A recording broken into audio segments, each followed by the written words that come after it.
All right, so you are considering a move to the San Francisco Bay Area and wondering about the outskirts and the suburbs of the city and thinking Alamo, California might be the right place for you? Well, today in this video, we're gonna be going over the cons of living in Alamo, California and why you need to stay tuned to see if it's right for you. What's up guys, Rachel Capella here, realtor in the East Bay Area and the San Francisco Bay. If you wanna know all things about the San Francisco Bay, this is the channel for you. Make sure to subscribe, hit the like button, do all the things so we can continue to serve you and get your questions answered if you want to know about living in the Bay Area.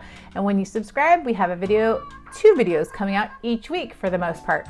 So keep at it, subscribe, and we look forward to serving you. Big shout out to those people that are asking questions and relocating here. We love helping you, so just make sure you keep them coming and make sure to reach out if you need us. We love serving you. All right, so con number one, as is the last cons for Danville, these are gonna be very similar since the towns are very close. Alamo and Danville border each other, is the housing is super expensive here. So in the Bay Area, I truly believe that Alamo is the most expensive city in the area of Orinda, Lafayette, La Miranda, Walnut Creek, Alamo, Danville, San Ramon. So an average house here is going to run you approximately $2.9 million.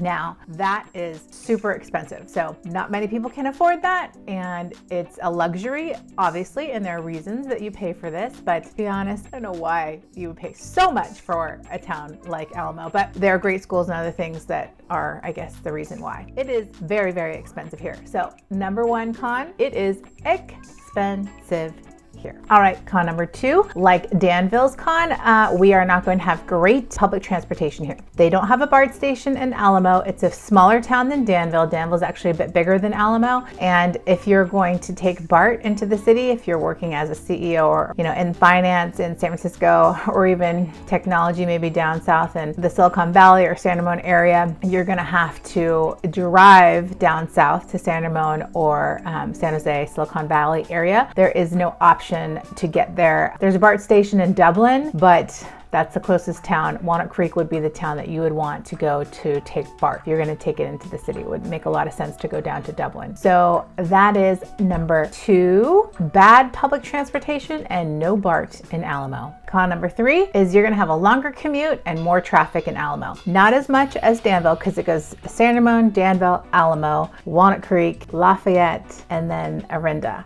And then you head on through the tunnel and you'll go to Oakland or San Francisco. But you're gonna have a longer commute here unless you take BART in Walnut Creek, and the traffic is gonna be harder. So no matter what way you cut it, if you're going 680 north or if you're going 680 south, you're gonna have a long commute. It's gonna be tough. There's not a lot of public transportation that you could just hop on easily and quickly. In Alamo, you're gonna have to take BART either in Walnut Creek or in Dublin, and those will be super long commutes. Now, if you're gonna be going to Silicon Valley, maybe they have some transportation like a bus system that'll drop off in Alamo, but you'd have to research that. So number three is you're gonna have a longer commute and more traffic living in Alamo. All right, we are going to go over number four is lack of diversity. And again, like I did in the Danville cons, I'm gonna go over niche.com and I found a bad review. There's not many, but I found one bad review with a 3-star instead of 5 on Alamo, and I'm going to read it right now so you can see someone's opinion that does not like Alamo as much as everybody else. 3 stars out of 5. There are amazing attributes of Alamo. Growing up here, it was extremely safe and included wonderful schools. However,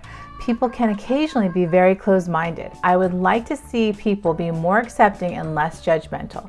It is also very expensive, but it makes sense in such a wonderful area. The location of Alamo is key because you can easily travel to San Francisco, Lake Tahoe, or Napa. Now, that is someone's opinion. Again, I agree with that person. It is a great location. The things that you're paying for in Alamo are the square feet, the acreage, the beautiful trees, the trail, the nature. Like, Alamo is a beautiful city and it's very safe and it has fantastic, excellent schools. So that's what you're paying for. But apparently with that comes some, closed-mindedness, and I don't live in Alamo. So this is somebody that actually lived there. And, you got to take the good with the bad. I don't think everything is sunshine and rainbows and perfect, but I think you're going to get some diversity elsewhere maybe that could suit your needs. But I think, again, I had best friends in Alamo when I was growing up, lived in San Ramon. I never had a problem, I think everyone to each their own. country has been very divided since COVID. So these are all things that you just have to take into consideration. If you want more open-mindedness, you're gonna have to maybe go to San Ramon or maybe Oakland, Berkeley, those towns, and you'll find a lot of,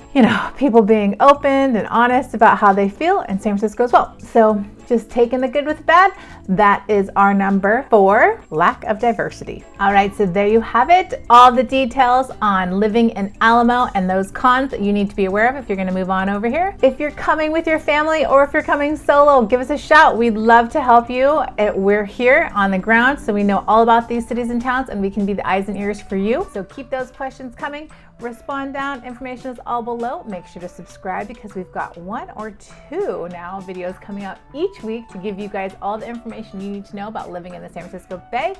Click the like button and smash that for the YouTube algorithm. And until the next video, guys, thanks for hanging and wishing you a great New Year. Bye.